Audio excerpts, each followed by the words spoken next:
Welcome to the Papyrus Business Correspondence Solution video series. This video focuses on the Papyrus Business Designer's document library reporting possibilities.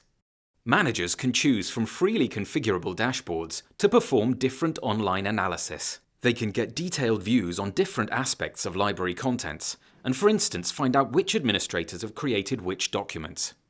They can perform queries using natural language to search for a specific person in the team.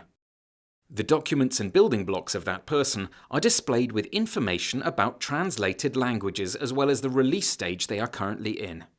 The chart illustrates the types of the specific building blocks.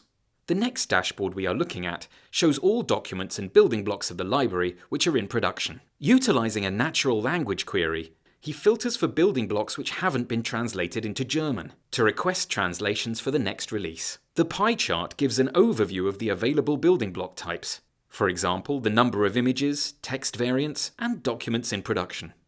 In the Release Overview dashboard, the manager can view detailed information about certain releases.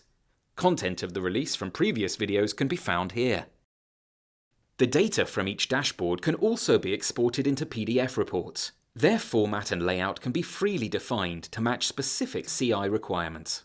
The management of a complete life cycle of a document using the Papyrus Business Designer across different departments is now finished.